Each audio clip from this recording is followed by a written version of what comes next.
You're watching SABC News live from Johannesburg. Your headlines this hour. The Health Department has urged the public not to panic as 3 new Mpox cases have been detected. The funerals of 2 SNDF members are taking place in the Eastern Cape and another in the Free State. The death toll from this week's floods in KwaZulu-Natal has risen to 11. The late former Namibian President Dr Sam Nujoma will be buried at Heroes Acres in Windhoek in Namibia today.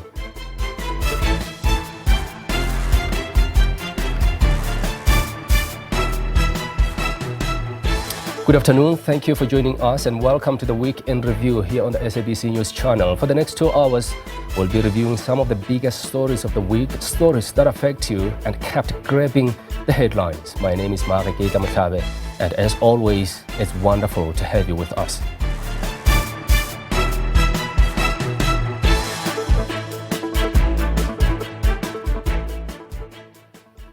All right, we start here. The funeral service of South African National Defence Force soldier Brigadier General Leo Joseph Manyatsa is being held in Botshabelo in the Free State. Manyatsa died on the 17th of February following a short illness.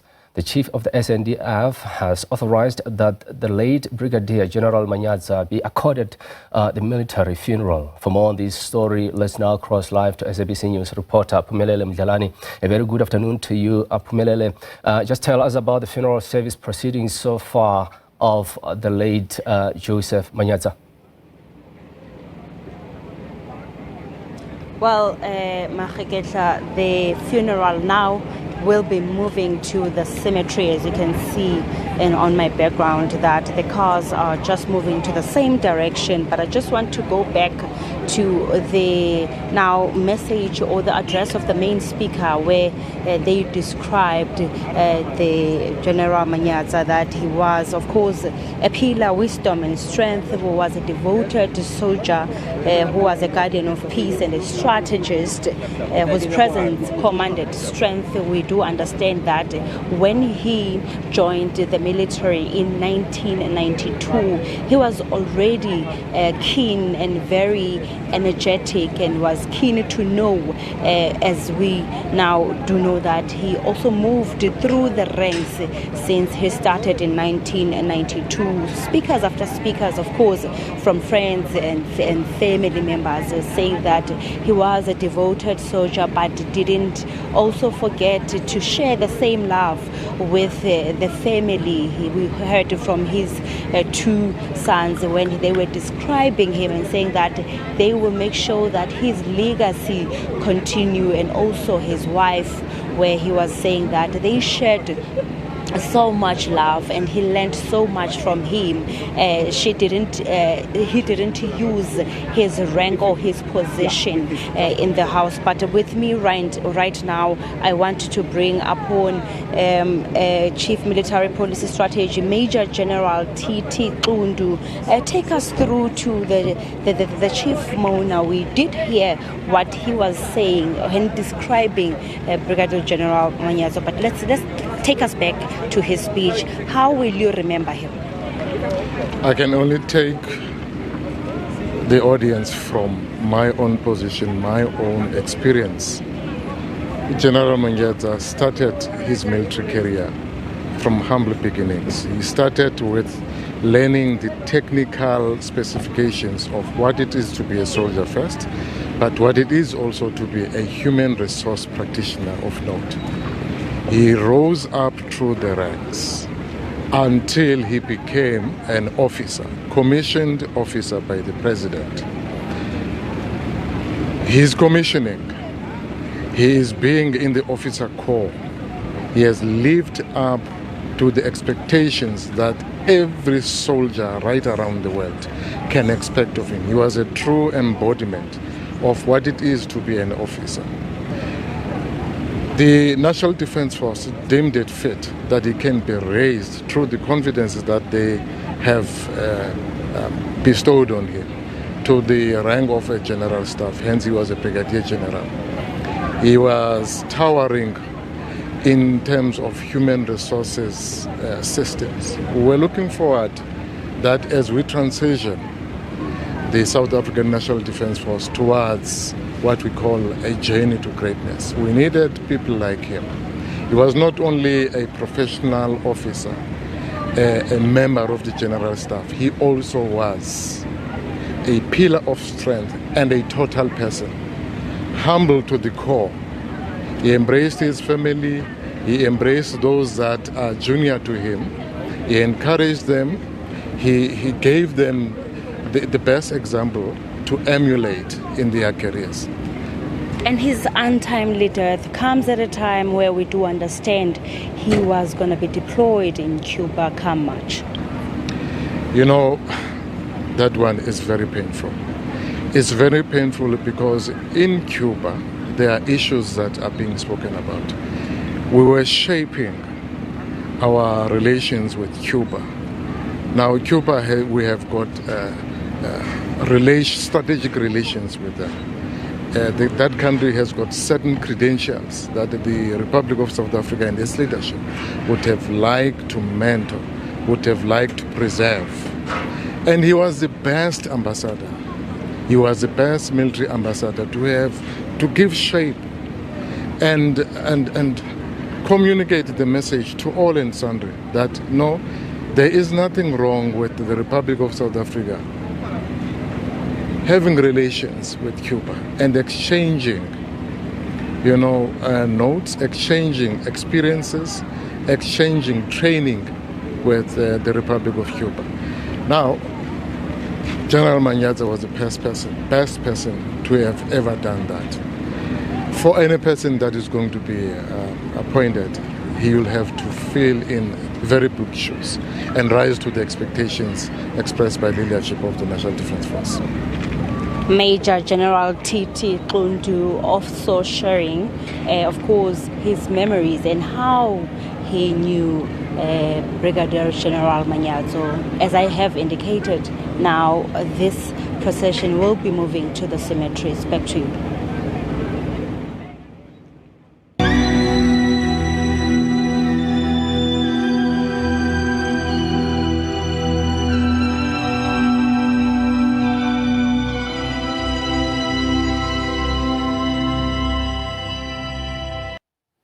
Now, 42-year-old SNDF soldier Sgt William Sgt Cola will be laid to rest today in Lodervater in Eastern Cape today. Sgt Cola, who will be buried with full military honors, was among the 14 SNDF members who died during a peacekeeping mission in the Eastern DRC in January. SABC News reporter Anda Ngonji is in Lodervater and joins us live now. Very good afternoon to you, Anda.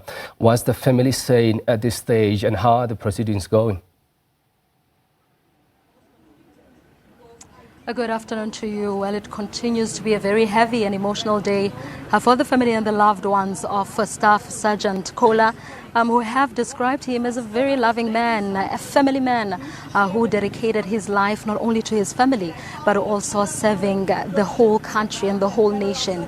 They have said that he has left quite big shoes to fill, as he was also a provider who made sure that the home is well taken care of. Well, we have tried to speak to a couple of more members, but because of the emotional state, it's been nearly impossible. And when we were here yesterday, we did notice that there was a lot of tension and a lot of emotions with a lot of people refusing to speak. However, as bitter as this day is, but there is happiness in the assurance that his body will finally be laid to rest and is back in his hometown. But to tell us more, I have with me General Mongo, who is from SANDF, who is going to just describe in further details how they have so far assisted the family. A very good afternoon to you. Good afternoon to you and the viewers. General, let's first talk about the preparations. Obviously, a lot has gone into this. Definitely a lot has to go into this. Remember, this is a funeral with full military complements, which is a full military funeral. With all our soldiers that we lost in battle, irrespective of the rank, this is a kind of a funeral that we normally have. You will know the other 13 have already been laid to rest. and this is the last one, and all of them have been laid to rest on the same manner. The preparation that we are doing it in a form of a military funeral in the whole Department of Defense. The representative of Chief SANDF is actually in our midst, being Chief Air Force Lieutenant General Mbambo. Also from the Office of the Minister, we are represented by the department as a Deputy Minister, retired Major General Olomisa. And this indicates actually to you the discipline that we have in terms of the respect that we are trying to indicate to lay to rest our fallen hero. And of course, you have been liaising with the family. We were here yesterday. We actually spoke to you, and you said that the family was very distraught, and the emotional state was very intense, so much that social workers had to be deployed to this family. What other support have you provided to the family so far? The support that we've provided to the family so far, initially last week we had as an organizational culture a memorial service. It was held in Bloemfontein, where the member was working at the mobilization center. And now this is a national service that we are rendering to the member. We are rendering a service in a form of the full burial and also the protocol that is actually attributed to that, where we assemble for a service followed by a procession to the graveyard, and all of that is done at the services of the department. And General, before I let you go, of course today is the burial, and this family has described Mr. Cola, or Sgt Cola, as a provider, who took care of his family. Going forward now, what is SANDF going to do to make sure the family continues to be supported despite his absence? Of course, as a military family, when one of our own is demised, we ensure that the families were looked after, especially the immediate family. If the person was married, we look after the family, the wife and children. If the person was not married, the next of kin that is on the file of the member in terms of our HR policies will then kick on. And if the member had, for instance, dependents, those dependents will be looked after. If it were minors, education program will ensue, and also other support that the family will need, including medical support. Thank you so much, General. That was Brigadier General Mongo taking us through what it took to prepare for this day and the previous 14 funerals that have already happened, and saying that, it does not end here. They have committed to continue to support the family, as the sergeant has been described as someone who was a provider whose family relied heavily on him. However, we continue to hear inside the church as the program proceeds, a lot of people have taken to the podium to speak fondly and pay tributes to the late Sgt Cola, saying that his dedication and this moment proves how committed he was to the country. We have heard the Premier of the Eastern Cape, Mr. Ox Kamabuyane, sharing heartfelt condolences and speaking to the family, saying that the provincial government will not end here. They will continue to hold the family's hand up until the end. And as it has been mentioned that we also did see General Bantu Olomisa go up there speaking, saying that, these people really did die heroes as they went there, not in their accord, but because they wanted to serve and were committed in serving their country and the entire nation and the people of South Africa. But right now, from myself, Anda Ngonji, and colleague Mcebisi Slengile, it's back to you in studio. Anda, thanks so much indeed. That was my colleague, Anda Ngonji, and Northern Father in the Eastern Cape. Now, as the Finance Minister is set to deliver his budget speech this month, concerns over the country's military budget are now growing. The recent deaths of 14 South African National Defence Force soldiers in clashes between DRC forces and M23 rebels come after years of warnings from civil groups, unions and political organizations about the SANDF's declining capacity due to budget cuts. The South African Defence Force has come under much scrutiny in the last few months as it sustained fatalities and casualties during its peacekeeping operations in the Democratic Republic of Congo. The SANDF has about 70,000 personnel and boots on the ground, both domestically and across the region. It's not just 2,000, 3,000 troops in the Congo, or before that Mozambique. It's also doing the Zama stuff in support of the police, protecting power stations, being called out when there's a strike, dealing with sewage outlets, building bridges in the Eastern Cape and elsewhere. It's not going to work much longer. The bottom line is there's a limit to how much you can stretch something before it breaks. Over the past 5 years, South Africa has slashed its military spending by 9 billion rand. In South Africa, on 10 October 2024, the South African Portfolio Committee on Defence and Military Veterans raised a concern on its press release. It raised a concern about budget cuts in South Africa on the South African National Defence Force. South Africa's military spending is among the lowest in its GDP category. Countries with similar economies, such as Colombia, Chile and Singapore, spend 3 to 5 times more on defence. We hope that the Department of National Treasury and the Cabinet will rearrange some of the priorities.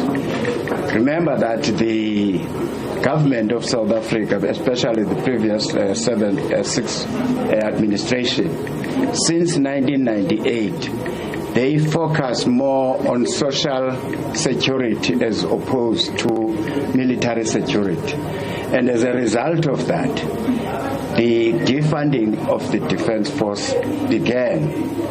But I'm happy that President Cyril Ramaphosa had publicly said we are going to move away from 0.57% of the GDP to 1.7% of the GDP.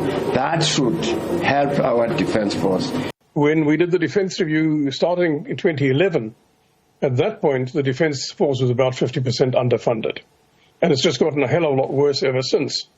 If you take the 2012 defence budget, about 35 million or so, then by now we should be spending close to 100 billion to be getting, if it was 50% underfunded then, and inflation. Then you add all the jobs that the government keeps giving to the Defence Force. The shrinking budget has led to concerns over military readiness, equipment maintenance and operational capacity. Most of the Air Force's aircraft are not operational, are grounded. Most of the Navy's ships are alongside and can't operate. They're probably safe to go to sea, but they can't operate. And if you go to the Army, I think you'll find much the same with the bulk of the heavy equipment. And that spills over into things like training. If your aircraft aren't operational, your pilots can't fly enough to stay really current with their systems and their aircraft. And ships, crews, for instance, don't gel as a crew. Every individual member is perfectly trained for his post. But if a ship doesn't physically go to sea and operate, they don't start to learn together as a crew. If you take it a step further, the Gripen fighters, for instance, they've got no standoff weapons, they've got no anti-radar weapons, they've got no beyond visual range air-to-air weapons. The Rooivalk doesn't have a precision weapon, it's only got rockets and a 20mm cannon. South Africa Defence Force has been stretched in its deployments. Remember, deployments for peace operations are very costly, but also deployments in South Africa themselves are also very costly. With the finance minister set to release the national budget, the recent military deployment in DRC highlights the growing urgency for increased defence funding to secure South Africa's safety and sovereignty. Hasina Gori, SABC News, Johannesburg.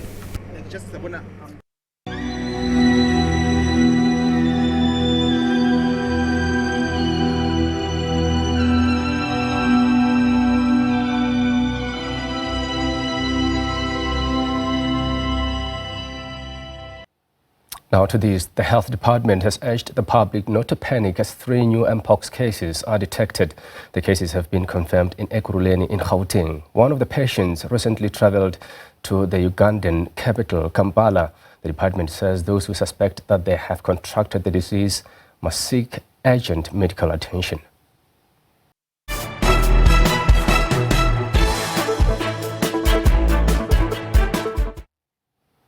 Welcome back and thanks for staying with the Weekend Review. Now, former President Thabo Mbeki has hailed late Namibian founding President Dr Sam Nujoma as a courageous and brave leader.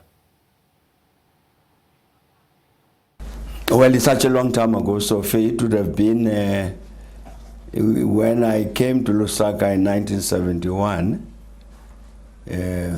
having spent a few years in Europe. Came back to the ANC headquarters in 1971. That would have been when I met him physically, I think.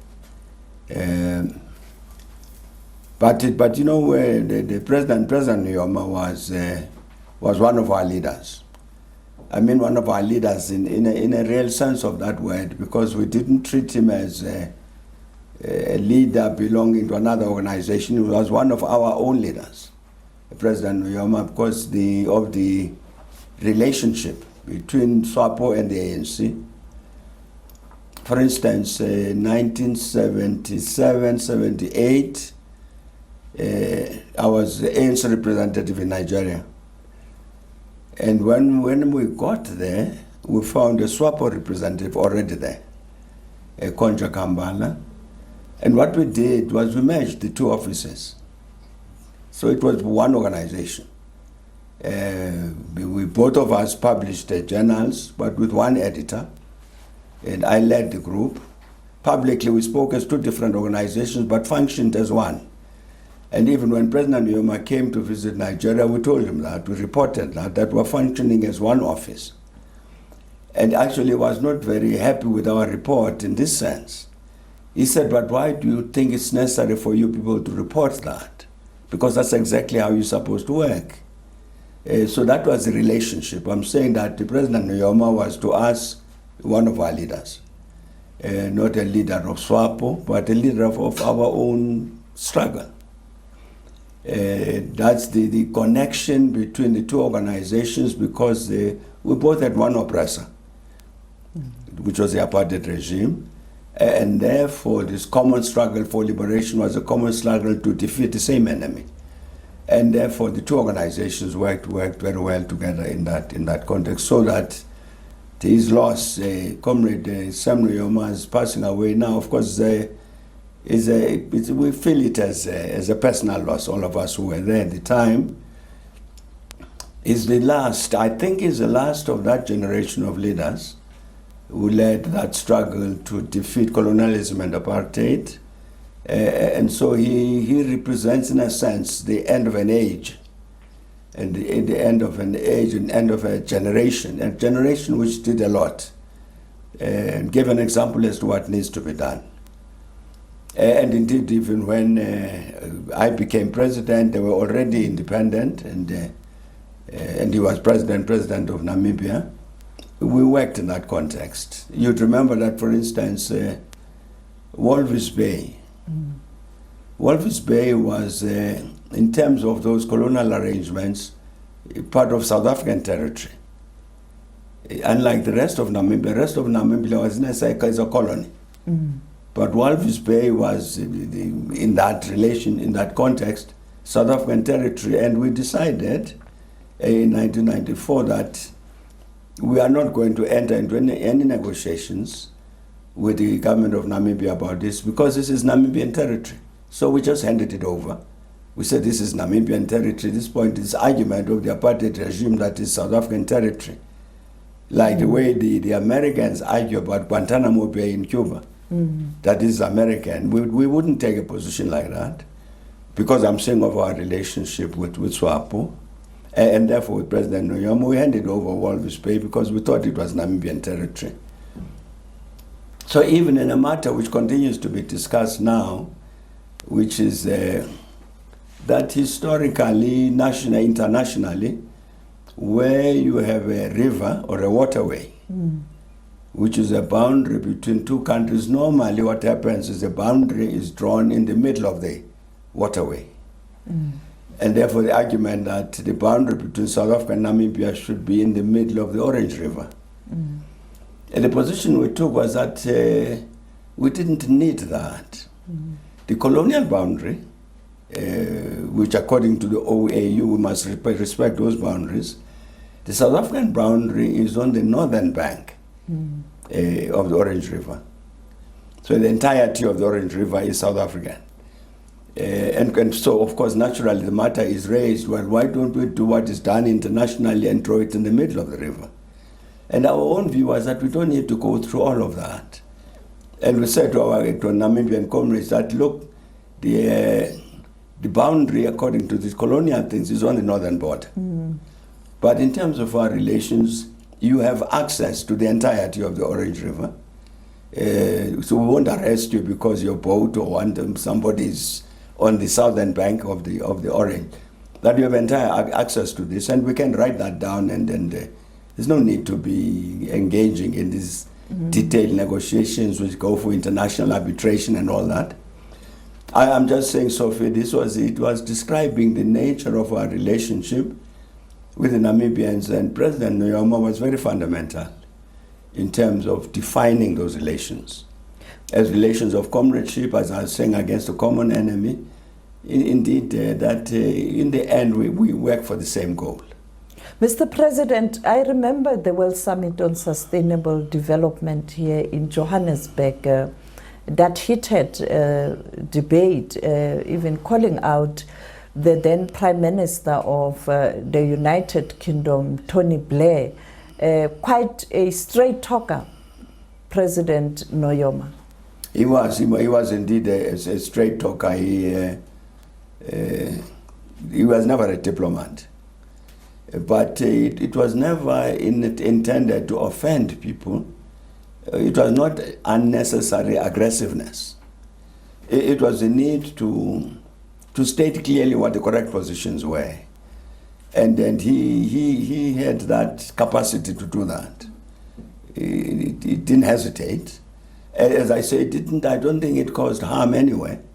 People might not have liked it, but it was not ill-intentioned, it was not aggressive, it was not intended to embarrass anybody, including Tony Blair, but indeed to represent the truth as it was. And nobody, I've never had anybody complain about that he is too honest and too straightforward. Because I think people understood why he spoke the way he did. The formation of the AU, he was there, you became the first chair of the AU transformation of the Organization of African Unity to the AU. The role he played in terms of supporting that process. Well, I mean, we were all of us together in the process of that transition from the OAU to the AU. I must say that the person who pushed this matter very hard and very correctly was Colonel Gaddafi.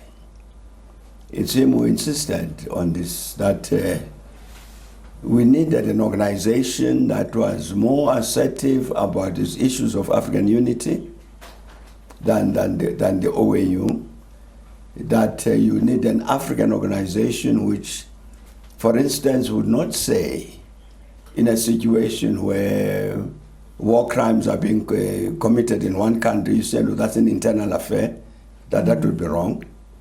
That as Africans, we owed an obligation to one another, and therefore you need a different kind of organization.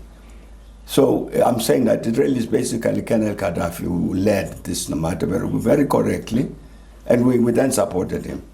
And as a region here, we worked effectively, worked together.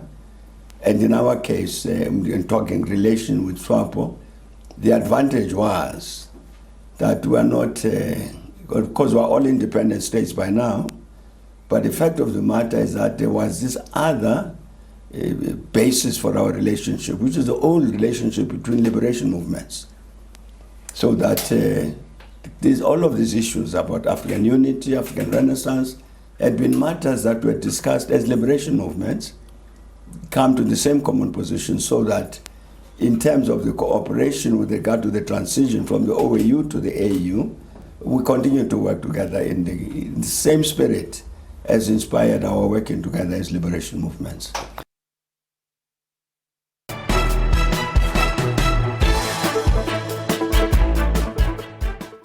Welcome back. Independent Communications Authority of South Africa, ICASA, has proposed a new licensing framework for satellite services, but the move has sparked fierce debate within the telecoms industry.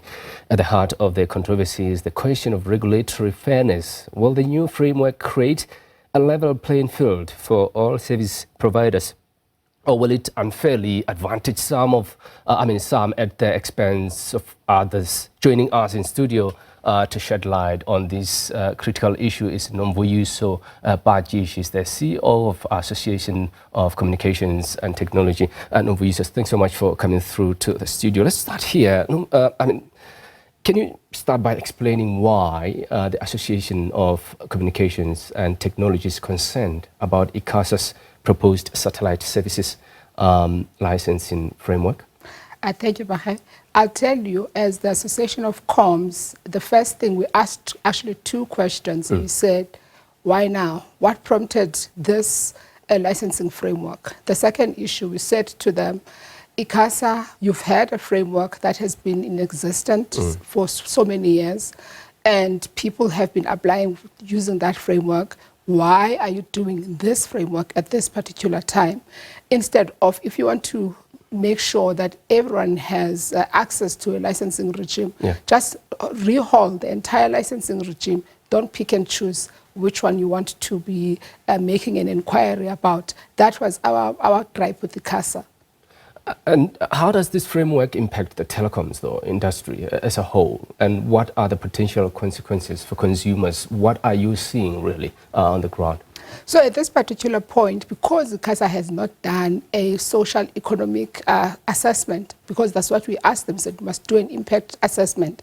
And we're saying, we do take note of what you're saying, ICASA, that you're saying from an African Telecommunications Union, you are bound, you agreed that you're going to do this. And we're saying, first do a study as to how will this impact the economy. And we're not going to do your homework for you, because government tells you before you license anyone, before you do any regulatory action, you must actually do this economic and social impact study, which you have not done in this case. So that's what we've asked them to do. So we are not concerned at this particular point as to what will happen, because ICASA needs to do that.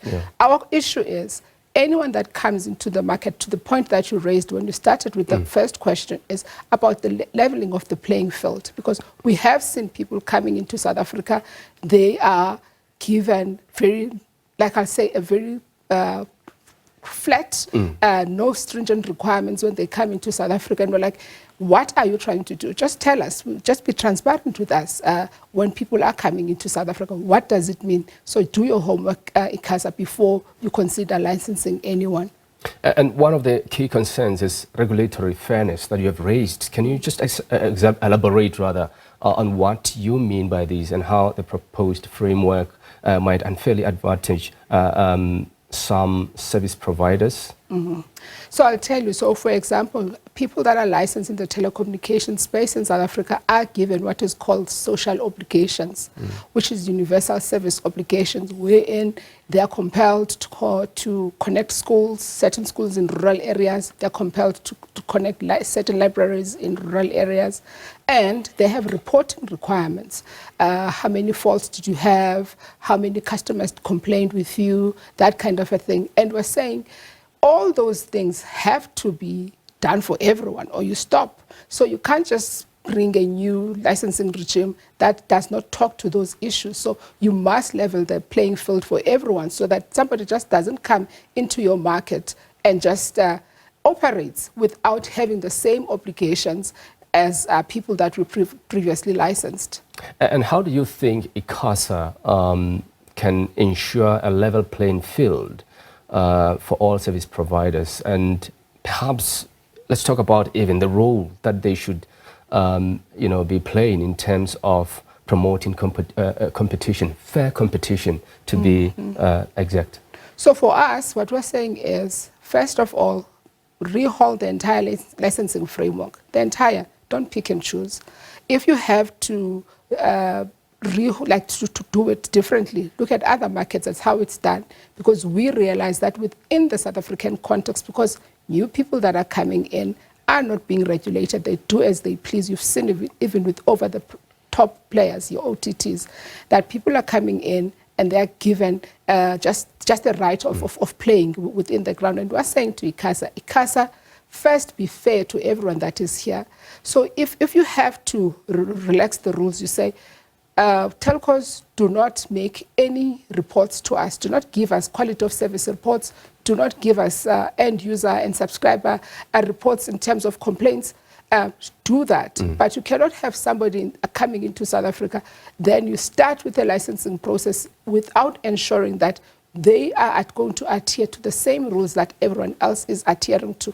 That is the point that we're saying to ICASA. So you're pleading with them to rehaul the whole process. Have you spoken to them? What are they saying? So we did go to the hearings of ICASA a couple of weeks ago. I think the first week of, if not the second week of February, we did put our proposals to ICASA, and we have been very vocal in this regard. Just think about it, that in terms of the legislative framework that we have in South Africa, which is the Electronic Communications Act, it has been around for the past, I think, since 2004. Think how many competitors have come into the South African market that are not licensed, but they're just doing whatever they want to do within the South African context. And now we're saying to not only to ICASA, but also to government that do a legislative review, do a licensing review that will be fit for purpose, a licensing review that will be flat for everyone, so that everyone is treated fairly. So that's what we've been, even before this satellite debate, this is what we've been saying to the regulator, that you cannot afford to license people in this environment without ensuring that the playing field will be leveled. It happens in every industry. Even with you guys here, you'll see that there are competitors that are coming in the market, but those competitors are not regulated by anyone. And those are the people that come in. They actually come in. They will take in your end user, the people, the audiences. They will actually even your listeners. So that is what we're saying to ICASA: go back, do the work properly, effectively throughout. Are they saying anything to you? So what in their response? Because we started off by asking questions. They say, "Oh, ACT, actually, you have the wrong end of the stick. We did not intend to license anyone. We actually are still doing an inquiry." But here's the kicker. Everyone that was at those hearings read the inquiry of ICASA the same way that we did, and we are in different industries. We don't sit in the same boardroom. So they tried to clarify, say, no, we're trying to fix a different problem. We're not going to license satellite as you guys think we're going to license satellite. You're like, okay, but your paper says this, and we take them through their paper. So they're saying, no, it's still an inquiry. They are going to come up with a process moving forward. That's the first thing. Secondly, they say they are underfunded to do a socio-economic impact study, which was saying for us, that was more important than doing the inquiry. So it's where you put your money, where you want to start. So they try to clarify it, I must say, at their hearings. But for us, we believe in a written word. Up until they have a document in front of us that says what did they mean in terms of when they finalize this process, then at that point we will be satisfied. Now, the proposed framework could affect the quality and affordability of internet services for millions of South Africans. I'm sure you're aware of that. Can you explain how this might happen and what the consequences could be for some consumers? So at this particular point, because ICASA says that is not, they were not looking at the end user customers, but for us, how we read it the way that you did, that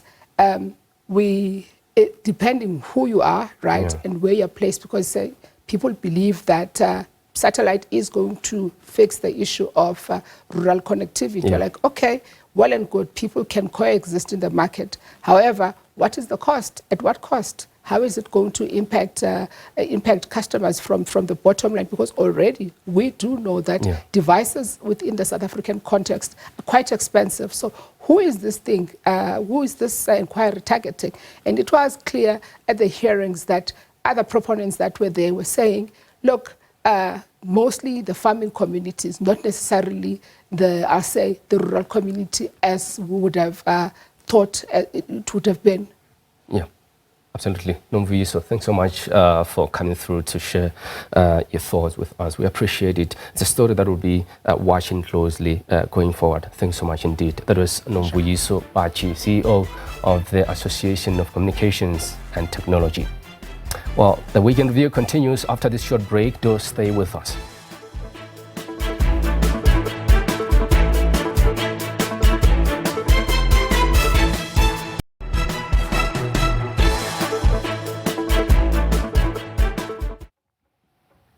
Now, 10 years after the tumultuous event of the Fees Must Fall movement, universities across the country continue to be rocked by student protests related to fees, NSFAS funding and accommodation. The objectives now are similar to those then: to stop increases in student fees as well as to increase government funding of universities. SABC politics reporter Natasha Piri reports on the current situation and what still needs to be done. Having promised in 2015 during student protests that there would be no tuition fee increases for 2016, mayhem broke out when in that year government announced that fee increases would be capped at 8% for 2017. However, each university would have the autonomy to decide by how much their tuition would increase. Secretary General of the MK Party, led by former President Jacob Zuma, Floyd Shibambu, remembers well what happened in the aftermath. It's a historical fact that will go into proper historical context that when there was Fees Must Fall movement, Bongikosi Kanyile is here, was part of the Fees Must Fall movement. First, the reaction of government under President Zuma was to put in place a commission of inquiry to investigate methods of how we can introduce, or South Africa can introduce, fee-free education at higher education level. And that commission did not recommend that there must be fee-free education at higher education level. It recommended some mixed masala of combinations of student loans and banks involvement and all of those things. But President Zuma rejected that report and announced that there must be free quality education for all at higher education level. That was the decision that was taken. And of course, after he left office, those who came after him frustrated the full rollout of free education for all at post-secondary level. But politically, President Zuma had given a directive in terms of introduction of free education. 10 years on, former Fees Must Fall activist Fasia Hassan, who was studying at Wits University at the time, says there have been notable gains. In the time in which we led Fees Must Fall in the 2016-2017 financial year, at that time we had 7.2 billion for NSFAS. Now, in the 24-25 financial year, there's over 50 billion rand that's been allocated to NSFAS. However, that doesn't mean that we've solved the problem. And that's clearly what's happening on the ground. And so what it shows us is that even though there's more money for increased access to the poor, the longer universities continue to increase fees, for whatever reasons, we can get into that in another discussion, it erodes access for young people and the poor in general. And what that also shows us, again, institutional autonomy is very important for academic freedom and those issues. But the reality is, until we are able to go to universities and say, but you're charging exorbitant amounts of money, even after major student protests, and that means that that same 50 billion that is now been allocated in this financial year or in the next financial year can accommodate not enough students. However, Hassan believes much more needs to be done to achieve the dream of a free, decolonized education. I think it is certainly possible. And I'll say it even now as a member of parliament. I may not sit, in fact, I don't sit in the higher education portfolio. I sit in the mineral and petroleum resources, and I also sit in the electricity and energy committee. And now that I'm sitting in different more mainstream committees, you're starting to see actually there is money in the country. There are resources. There are so many ways to leverage off the natural wealth in this country, to the point where you actually get more angry sometimes at the fact that we're not giving more to our people. And I don't just mean this in terms of higher education. I mean this in terms of social welfare. I mean this in terms of housing, in terms of water infrastructure, electricity infrastructure. Meanwhile, the Parliament's Portfolio Committee Chair on Higher Education is of the view that free education should be provided for the poor and working class only, insisting that those who can afford should pay. Is the free education for the poor and the working class in this country. It's not yet fully realized, and I'll tell you why. It's not because there are no funds.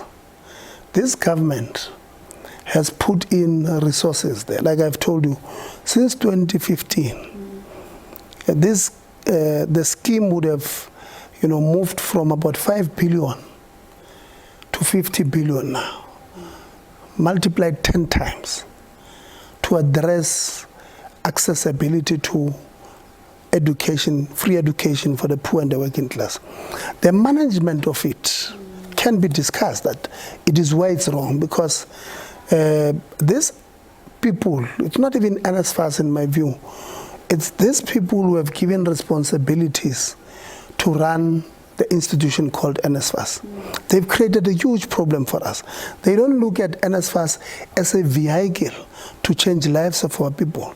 They look at NSFAS as a vehicle to change their lives. So they look at it, they say 51 billion, how much can we steal? It is clear that a greater partnership between the public and private sector is needed for a successful long-term solution to the country's higher education crisis. Natasha Piri, SABC News, Johannesburg.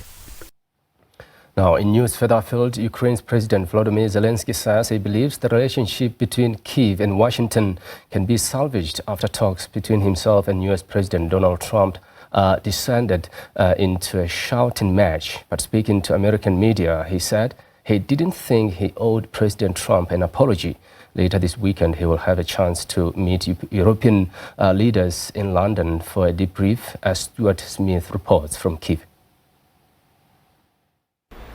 Reaction came swiftly after that heated meeting from here in Ukraine. The Prime Minister said that Zelensky is right. Peace without guarantees is not possible. The Foreign Minister here said Zelensky has the bravery and strength to stand up for what is right, and that he stands for the goal of a just and lasting peace. And from the Ukrainian Parliament's Speaker, no one should forget who is the victim in this war. But there was criticism too from officials here in Ukraine. One opposition lawmaker, Alexei Goncharenko, said, "Why arrange a scandal with the US president in front of the cameras? This quarrel can have very bad consequences, from disabling Starlink to blocking all the intelligence information that the US gives us." The former ambassador or representative to the European Union, Andrei Veselovsky, said, "Raising your voice in the Oval Office at the vice president and the president and interrupting both does not serve the interests of Ukraine."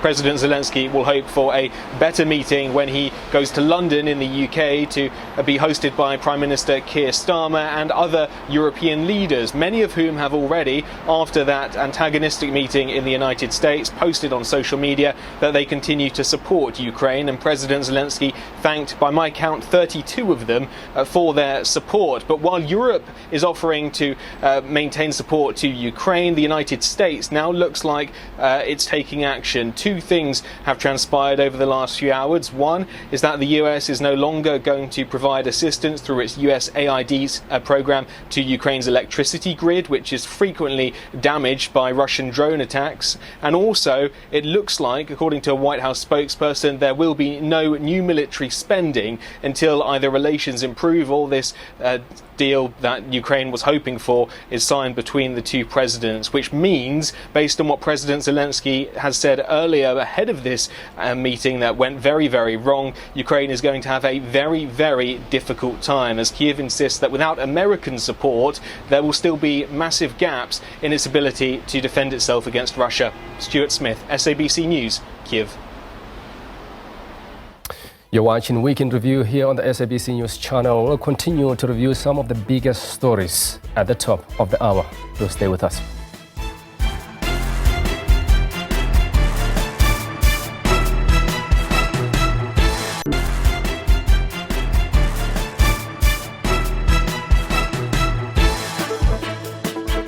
You are watching SABC News live from Johannesburg. Your headlines this hour. We, as the SIU extracted, revealed that UIF paid approximately 57.4 billion rand. The SIU has revealed that the UIF paid out about 57 billion rand in fraudulent payments to government employees during the COVID-19 pandemic. Pope Francis, battling double pneumonia in hospital for 2 weeks, had an isolated breathing crisis overnight and received non-invasive mechanical ventilation to help him breathe. Don't tell us what we're going to feel. I'm not telling you. Because you're in no position to take. Russia has expressed delight at the clash between U.S. President Donald Trump and his Ukrainian counterpart Volodymyr Zelensky at the White House.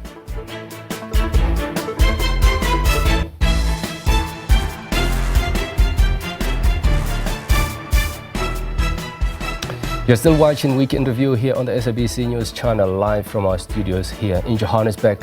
You can participate, share your comments or ask your own questions by giving us a call here in studio on 011-714-0680 or 81 or 82. It's an honor to be in your company at this hour.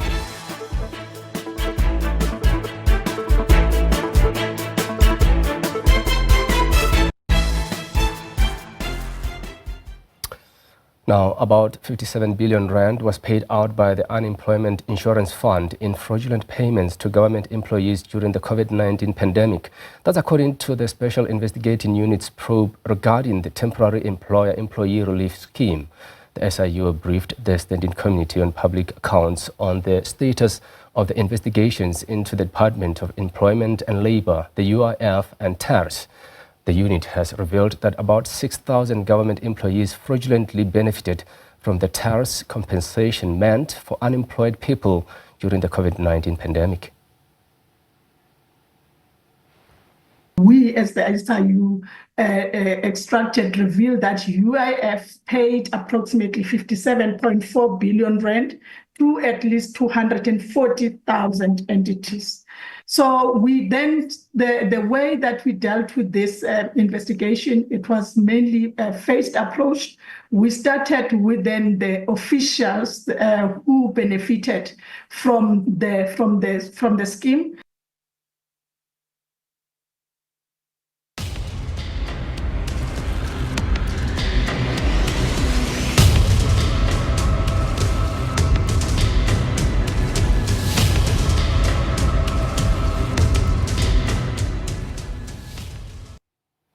To this now, the Township Economic Commission says the registration deadline will not affect people intending to open new food outlets and Spaza shops.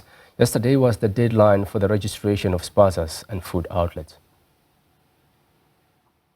Spaza shop owners were required to register their businesses from last year following a surge in foodborne illnesses allegedly linked to products bought from local Spaza shops. The Economic Development Department says it has uncovered cases where some applicants are fronting for foreign nationals. The city of Tshwane has processed over 4,600 registrations so far. However, Economic Development MMC Sarah Mabotsa warns that those found guilty of fronting could face severe consequences, including losing their homes or even arrest. We have 4,622 as we speak who came and said they want to register. So we are happy that our number surpasses all the provinces and municipalities in Tshwane, Gauteng so far. Now we ask our people not to register people who are not from South Africa, illegal foreigners, because when they do that, they are breaking the law. Spaza shop owners share their experience inside the Jabulani Civic Center. At the end of the day, we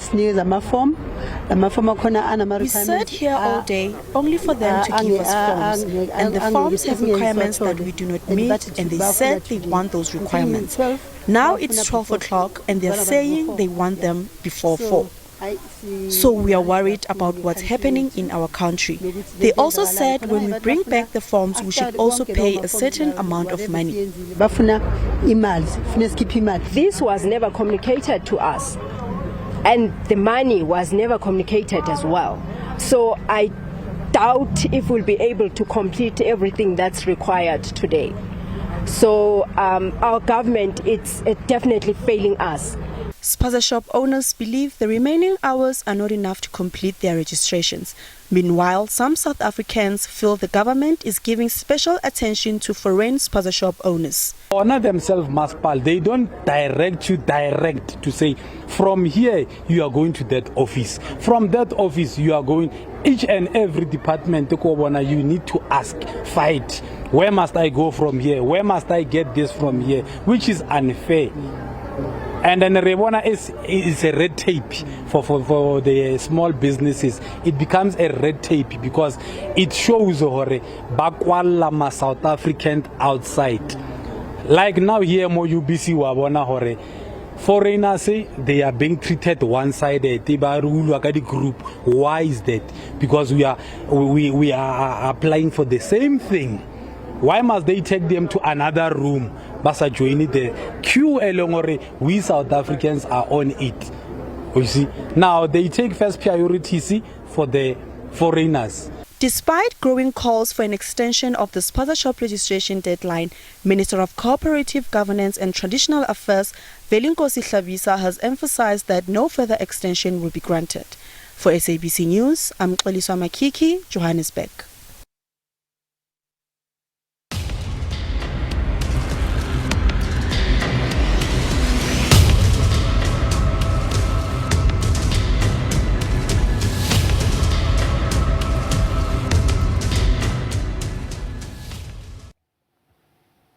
The recent devastating floods in KwaZulu-Natal have forced 47 households into temporary shelter.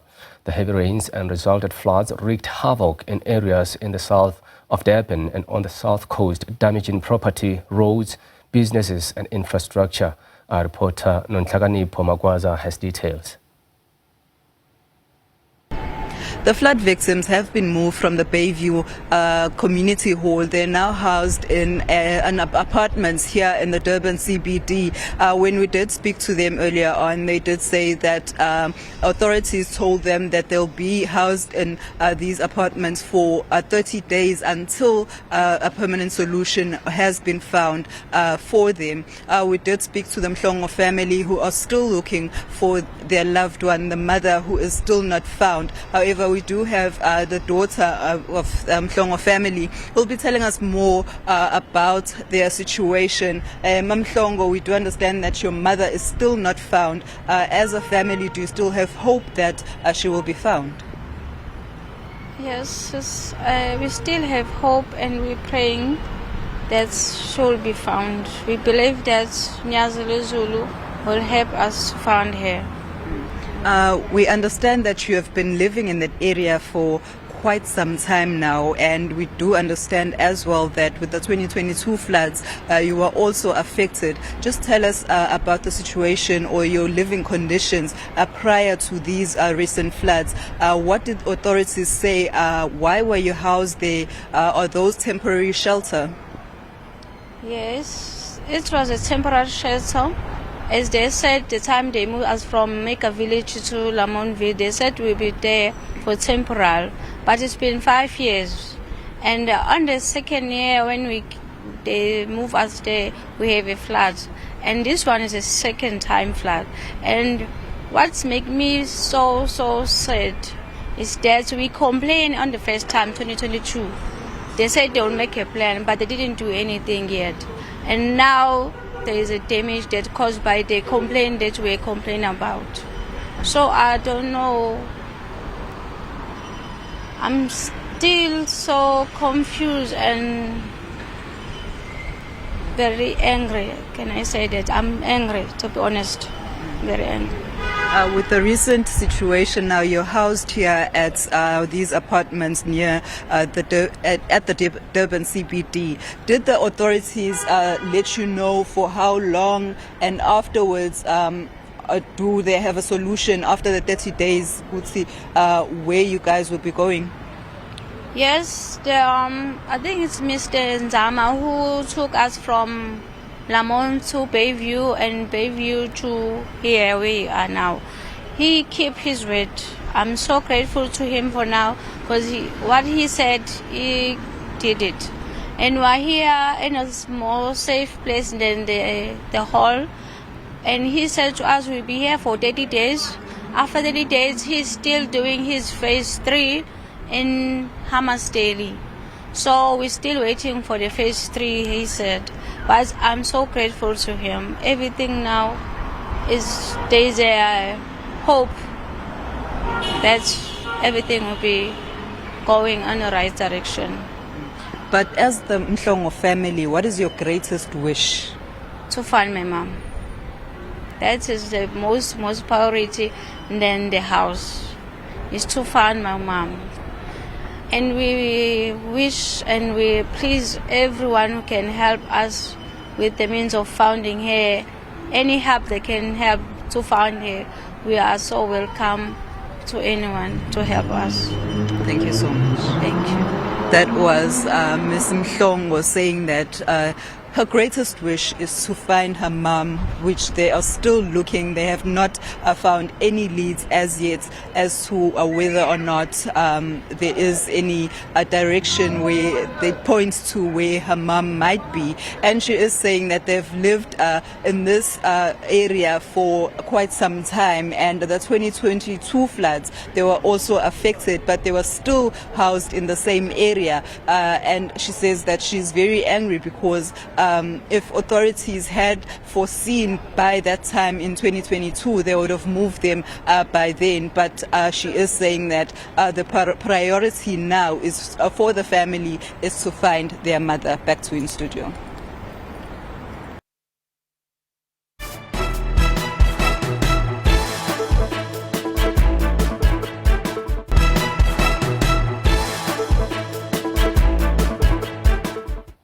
Welcome back. The ANC says 8 of the 10 clauses of the Freedom Charter have been fully implemented, with only 2 on land redistribution and wealth ownership still at work in progress. This comes as the country marks 70 years since the adoption of the historic document.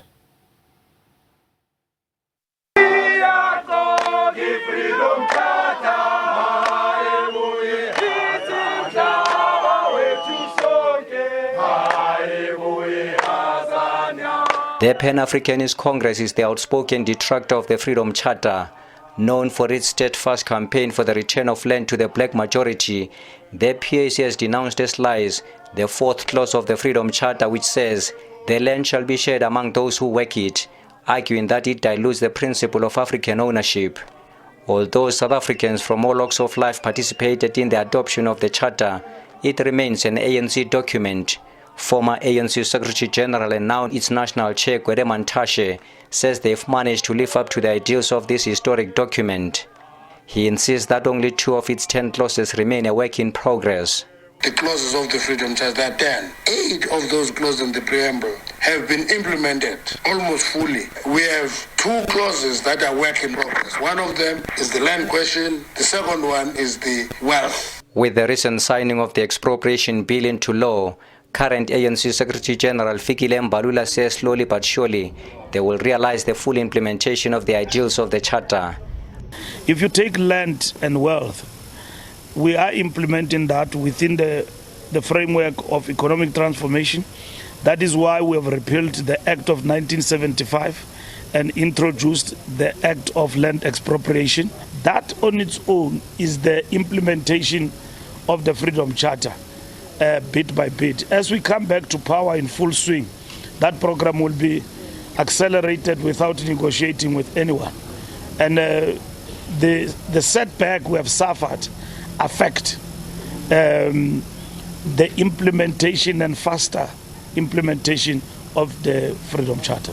However, after 30 years of freedom, and with South Africa still the most unequal society in the world, Mbalula concedes that it has been difficult to see the realization of all the clauses of the Freedom Charter. Of course, we are executing the full realization of the Freedom Charter within a democratic process, which at the present moment does not favor the ANC. We have ensured that over 30 years, a better life for all is actually finding expression in our programs. Because a better life for all is the full realization of the Freedom Charter.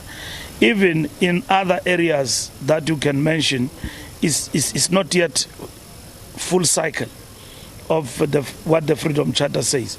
There is a broad consensus that most of the objectives of the Charter have been realized, at least according to political analyst Moeletsi Mbeki. A lot of what the Freedom Charter wanted to be achieved has been achieved. For example, the people shall govern. That is at the heart of the Freedom Charter, actually. With its 10 clauses, which cover human rights and dignity, equality before the law and access to land and wealth ownership, among others, the Freedom Charter was a precursor to South Africa's revered and respected constitution. Ntebu Mokobo for SABC in Soweto. Now, pressure is mounting on President Cyril Ramaphosa to act against AfriForum following its visit to the U.S. Earlier this week, AfriForum and the Solidarity Movement visited the Trump administration once again after it was announced that the U.S. would cut U.S. aid and HIV funding. Political parties back home have called for the Afrikaner lobby group to face legal action for what they call treasonous actions. Following the signing of the Expropriation Act, South Africa saw the short end of the stick with the Trump administration cutting off US aid and HIV funding. US President Donald Trump accused South Africa of implementing the Expropriation Act and claimed government was taking people's properties without compensation.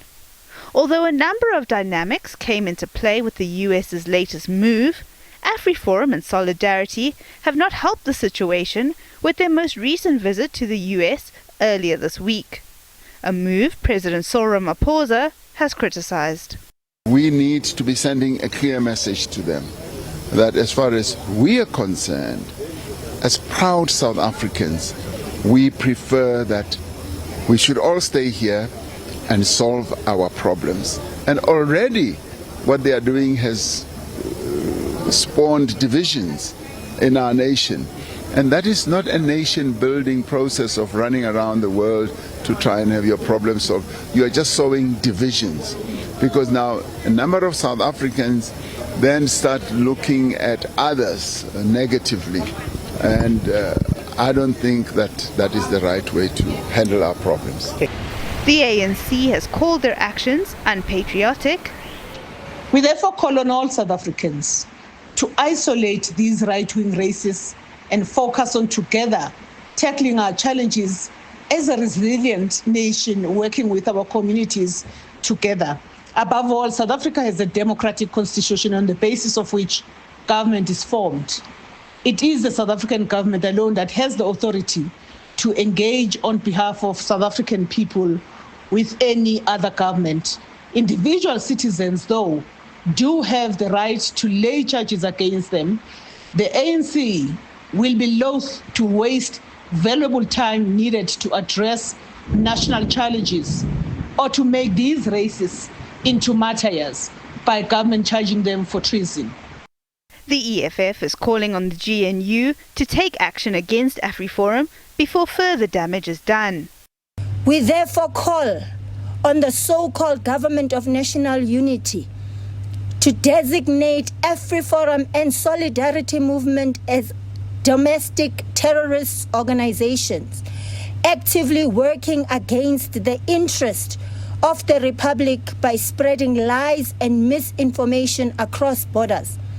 Their actions are a direct threat to the stability and sovereignty of South Africa. They must be treated as such. The Umkhonto we Sizwe party has opened a case of treason against AfriForum. Zara Groenewald, SABC News, Johannesburg.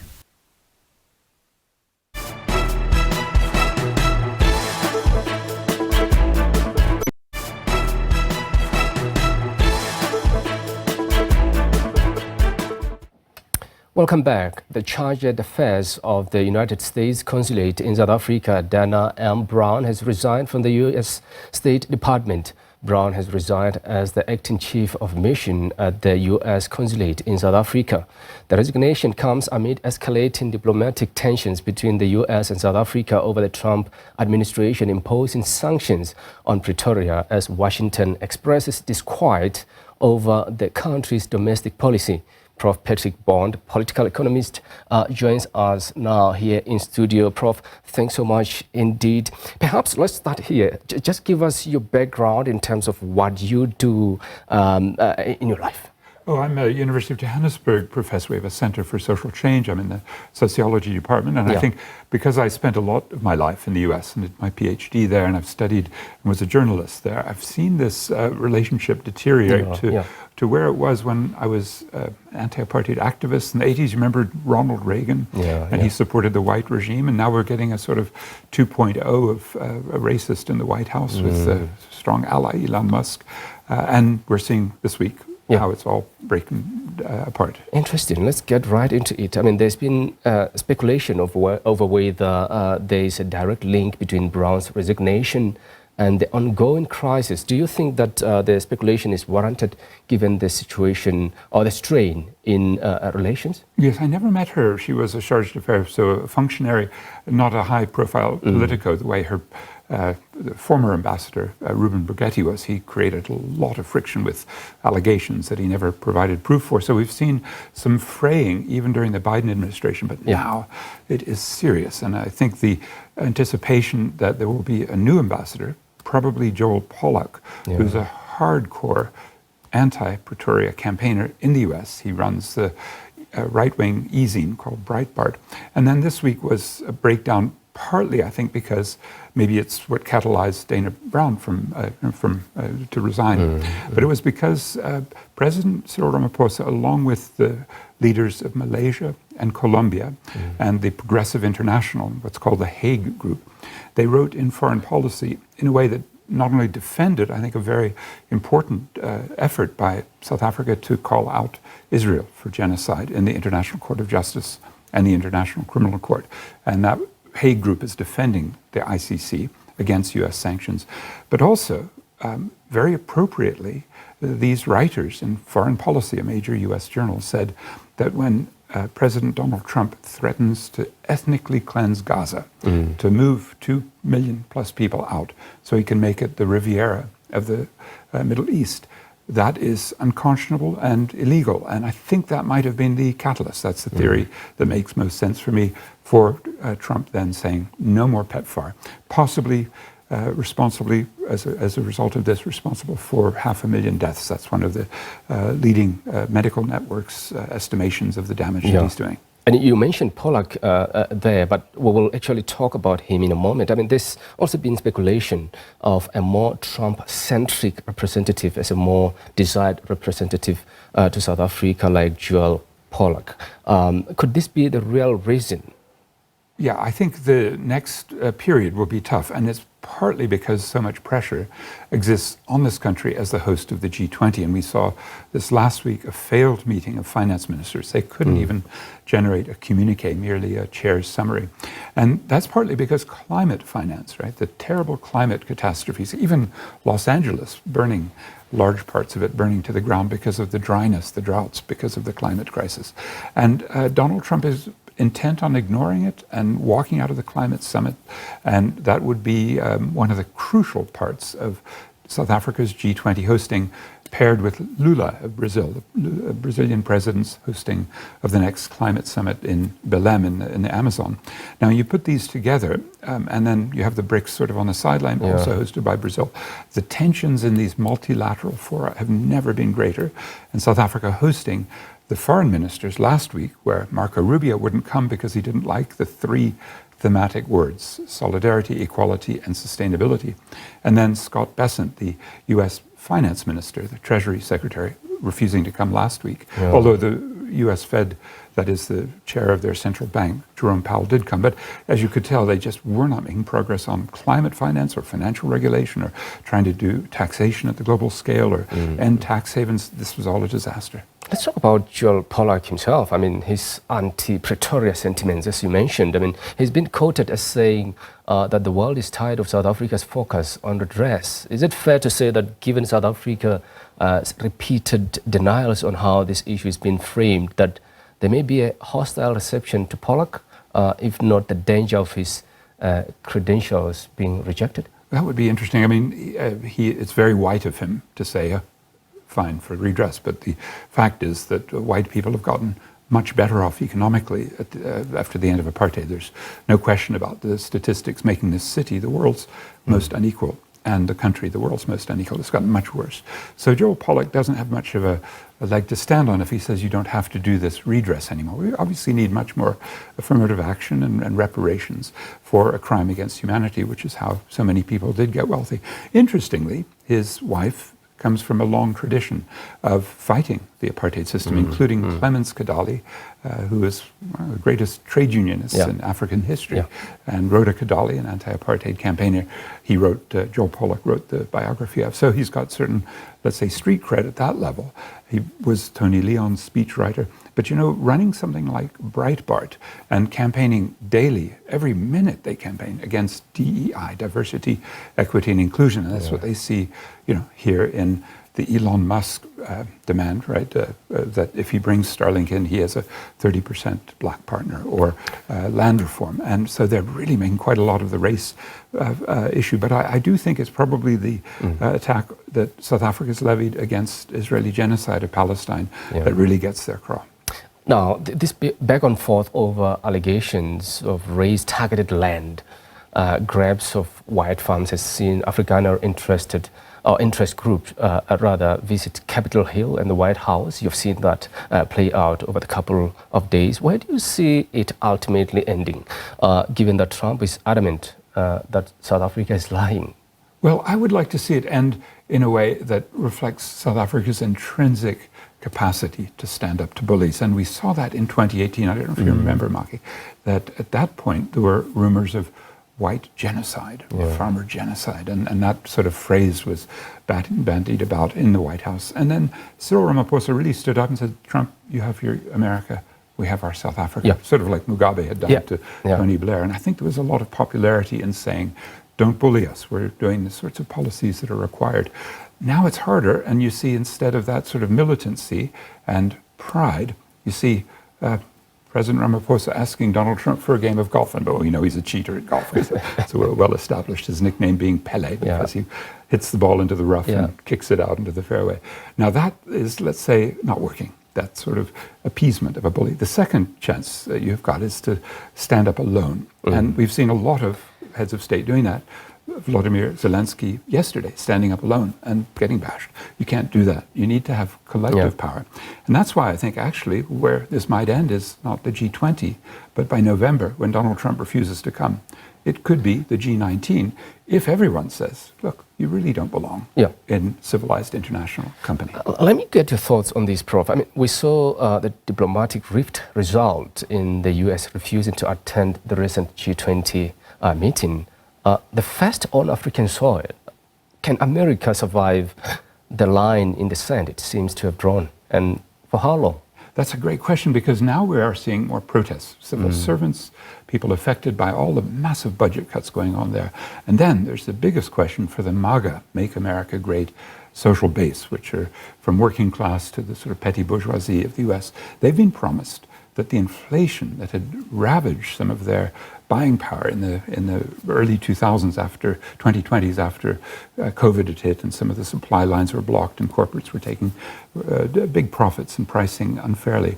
Now, if you put 100% tariffs on some of your enemies, your BRICS countries maybe, but certainly China, 25%, and threats of Mexico and Canada, well, the pressures on the prices will continue, and he won't be able to say that, as he had promised on day one, he'd bring prices down. In fact, the prices he promised, like eggs or bacon, have gone through the roof. Now, this is one of the greatest questions for the working class in the US. Can they become more class conscious and not simply play identity politics and hate the other, hate the immigrants, hate women, hate gays, trans, and so forth?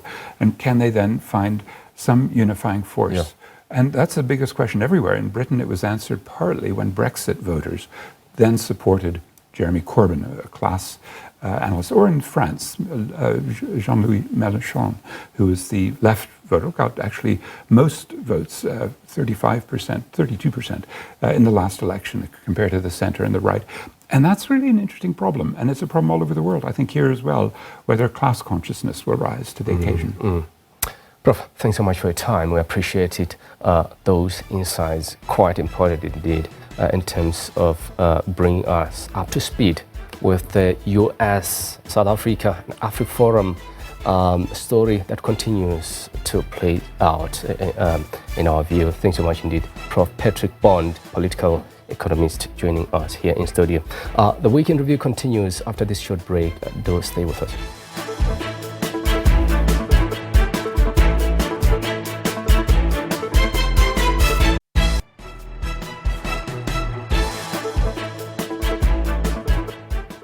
Welcome back and thanks for staying with us. Germany's conservative CDU-CSU alliance has begun talks with the Social Democrats CPD in a bid aimed at forming a new government coalition. The CDU-CSU bloc is made up of likely future Chancellor Friedrich Merz's Christian Democratic Union, that is CDU, and its smaller Bavarian sister party, the Christian Social Union, that is CSU rather. Merz has said that he aims to form government before Easter. Even before the result was clear, Merz said his top priority was unity in Europe so that, and I quote, "Step by step, we can really achieve independence from the US." We're now joined for reaction on the election's outcome by German artist Nando Nkrumah. Nando, a very good afternoon to you. Thanks so much for joining us. Let's start with your artistic work and how it reflects the life and politics in Germany. Yeah, my artistic work is about overcoming boundaries, but also show a lot of visibility, especially for the diaspora who lives here in Germany, for the Black diaspora.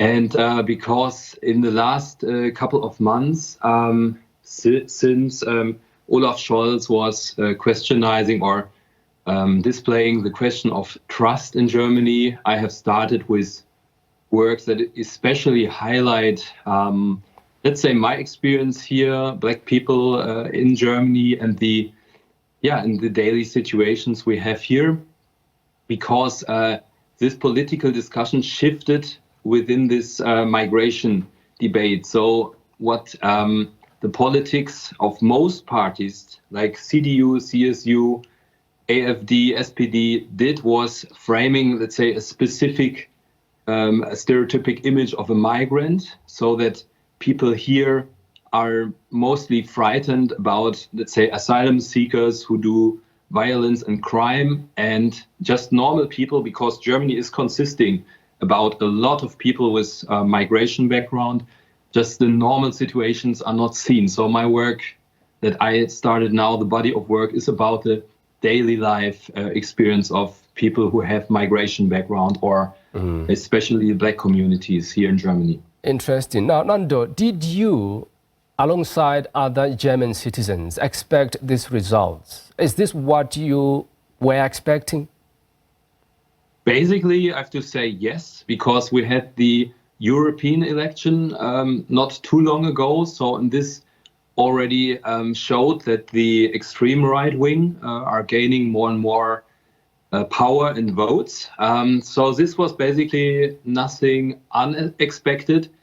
But the thing is that there was a lot of turmoil before the election, because, as I said, there are many parties, let's say they stand in between left and right, but they have been leaning with what they're saying more to the right, and also to far right to some extent. So they have shifted and changed a bit their profile within the last couple of months. And so this has created a lot of tensions. And what Germans have been most afraid, or most people here, especially those with migration background, is that they could form a coalition with the far right, like a situation like we have in Austria at the moment. But this is something at the moment now that's not going to happen in this case. So as we know, SPD and CDU, CSU, they will most likely form a coalition right now. And we don't have the case like in Austria that AfD plus CDU, CSU is forming a coalition. This would be the worst scenario. But luckily we don't have it now, but we have other problems. On the other side, the left-wing party, this was also a surprise. It's called Die Linke. They gained a lot of votes. Before the election results, it wasn't clear if they're even in, because there's a barrier of 5%, and you have to overcome this barrier to be part of it. And they gained around, I think, 9%. This was a positive surprise. So you have, on the one side, you have the right-wing parties and also the right-wing rhetorics that is growing, but you have also a resistance through left-wing parties, especially young people. They are in the West. They are likely to vote for the Die Linke, for the left-wing party, or for Die Grünen. But in the east of Germany, it's a completely different story. So if you look about results throughout the map of Germany, you will see that in the eastern states, people are more likely to vote for AfD, for the far right, and in West Germany is completely it's a different thing. Let's talk more about that, Nando, because Friedrich Merz's Conservatives won well ahead of rival parties, but short of the 30% vote share they had expected. From what you have experienced, from what you've seen on the ground, what accounted for this? So, I mean, the CDU-CSU was always, let's say, a strong party. And so they tried to fetch a little bit from the far right to fetch votes. But the far right, I think they also fetched votes from those who are voting for CDU-CSU. So basically, they're coming more and more closer, and I think many people also like this right-wing rhetoric, and they vote for CDU-CSU because they are voting for it. But it was no surprise that they are quite strong. They have a different profile than with Angela Merkel before, because Angela Merkel was also responsible for, let's say, taking asylum seekers in. But this was a law, and is a humanitarian need. So, but many people blamed Angela Merkel for doing this, even if it was, for me, I think it was the right way to go. But because of that, now with Friedrich Merz is a completely different story. His motivation is more personal, I would say. And the big question in the room is that if Friedrich Merz is really a good president for whole of Germany, because he already speaks about how the left-wing people or people who like to vote for left-wing, they are like not good, or they shouldn't do demonstrations against racist and far-wing parties. So many people are not happy that he will become a chancellor, because they don't trust that he will be really a chancellor for whole of Germany. Let's talk about that, because the other big winner in Sunday's vote was the far-right alternative for Germany, that is AfD, who got second at 20.8%. Merz dismissed the rise by saying the party only exists because there have been problems that haven't been solved. How would you categorize those problems from your own personal experience?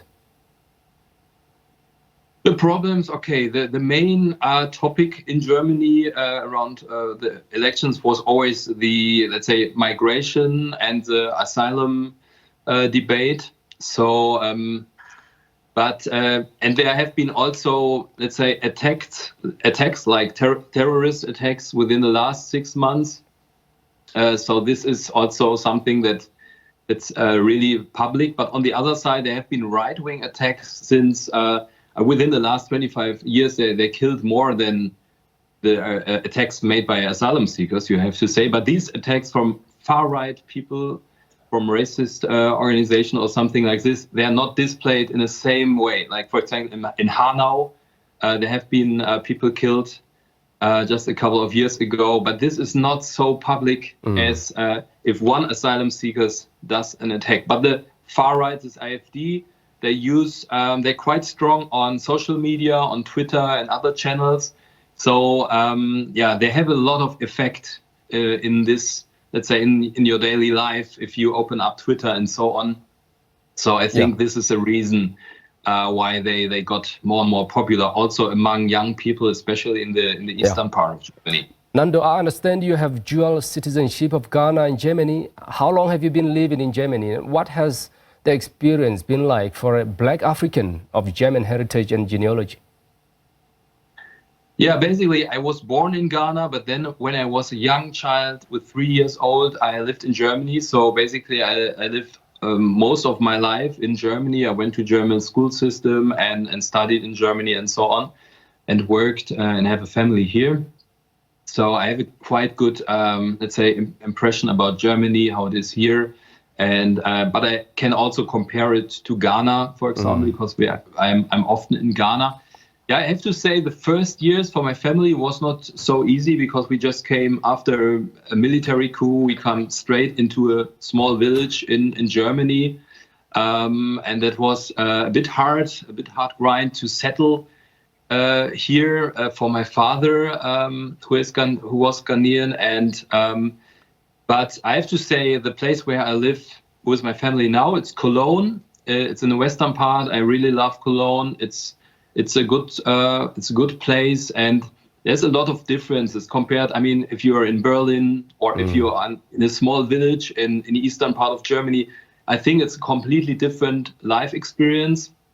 So there are more, let's say, more friendly cities like Cologne, and you know, because I'm an artist, I also address all these things. So I found a medium or a momentum how to deal with it. So there's a lot of micro racism and this kind of stuff and still problems. I mean, I would say in Germany is I mean, you can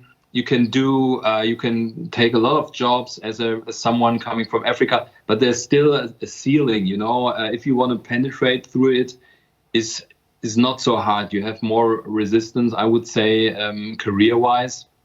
But if you are within a specific framework, if you're operating and don't cause problems, then I mean you can achieve something. But I address this in my art. So all this, what happens here, and this is my medium. So I feel comfortable and also connect Ghana with Germany. Yeah. I think Germany can learn a lot from Ghana, but Ghana can learn also something from Germany. So, and this is also, I mean, I'm very blessed that I have this experience side by side, these, let's say, places that are quite different in some structures, but I can compare it and see what is a good thing here, what's a good thing there, and I'm also infusing this into my artworks. Nando, thanks so much indeed. Interesting story there you are sharing. We appreciate your time. That was German artist Nando Nkrumah, who lives in Germany. Now, Weekend Review continues after this short break. Do stay with us.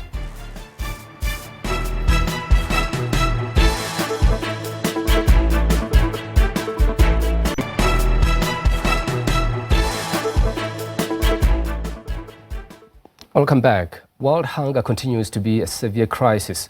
The Union Against Hunger, UAH, a newly formed civil society movement, launched an event that brings together leading experts, activists and organizations to confront South Africa's hunger crisis head-on. With an already fragile economy and with many areas in the country being poverty-stricken, 1 in 4 South Africans faces severe food insecurity and 9 million children experience hunger daily.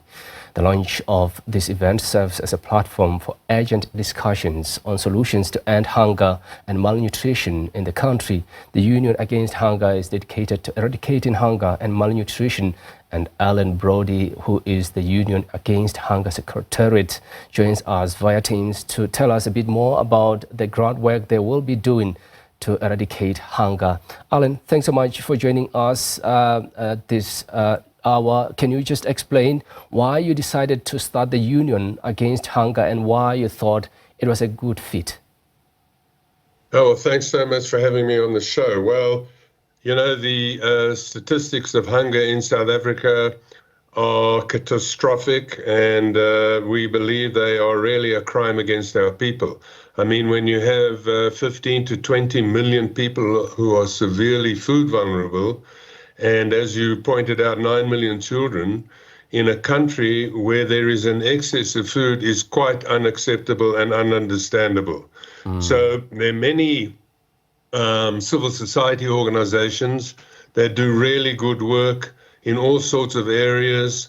And we felt that we needed to bring together in a massive collaboration of these people to work together to end hunger. And that's why we're calling it a union against hunger, to bring those experts in various fields. And so we can focus our activities as one powerful unit. And how will the Union Against Hunger consult and mobilize to secure children's access to proper nutrition, Alan? Yeah, well, I mean, that's, of course, an important question. Now, the Union Against Hunger is guided by the fact that there are nearly 30% of our children up to the age of 5 who are stunted and suffer the consequential cognitive impairments. They will never really, most of them will never really be part of the economy of South Africa. And when you're talking about 30% of the children now, you're talking about an existential threat. Apart from the suffering of these people, you talk about an existential threat to the country. So we are making some demands, and one of them is, just before I tell you that, there's lots of things that can be done in terms of ending hunger and giving more food and more nutrition. And there are people who, help to grow gardens. There are people who deliver food, rescue food and deliver it to hungry people. But at the end of the day, that really helps to stave off hunger, to reduce hunger. But to end hunger, we need to tackle the root causes, and the most powerful sector of South Africa that can do that is government. Yeah. So what we hope to do is work with them, and if there's no results in working with the government, to put pressure on them to make sure that the right things are done to end hunger. One of those things, we believe, is to create a ministry of food. Now, when you have a look at what's happening today, there are 3 ministries. Yeah. Agriculture, forestries, and health. Now, they have their own core things to do. Now, to bring together all 3 ministries that are struggling to really get their own things together, we need a Ministry of Food that will be able to coordinate all efforts to end hunger. And are there any specific areas where you plan to focus your efforts, such as public awareness campaigns, direct food support projects in communities, or even advocacy for institutional reform? Yeah, absolutely. I mean, all these things will be part of what we have to do. I mean, this is really going to be a community-based organization, and specifically a spread of knowledge and ideas and actions that can be taken to change the condition of people's consciousness about food. Now, one of the things about South Africa is that the masses of poor and hungry people believe that it's normal to be like that. There's nothing we can do. I mean, we're born like that. We're hungry. My parents were hungry. So that's normal. Now, that's something that we have to work together to change that attitude. You know, sections 27 and 28 of our Constitution. 27 says everybody living in South Africa is entitled to enough food. Yeah. And section 28 says every child is entitled to adequate nutrition now. Yeah.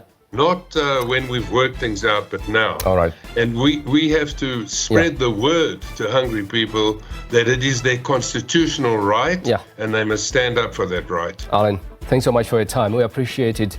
That was Alan Brody talking to us about the launch of the Union Against Hunger, a movement that launched earlier in the week with the intention of finding solutions on how best we can fight hunger in South Africa. Well, that's how we wrap it here on the Weekend Review. Do join us again tomorrow at 12 p.m. as we will be looking at the week that is to come, the week ahead. As today continues with news at the top of the hour from myself, Mariketa Matabe, and the rest of the Weekend Review team. Thanks for watching. We'll take care.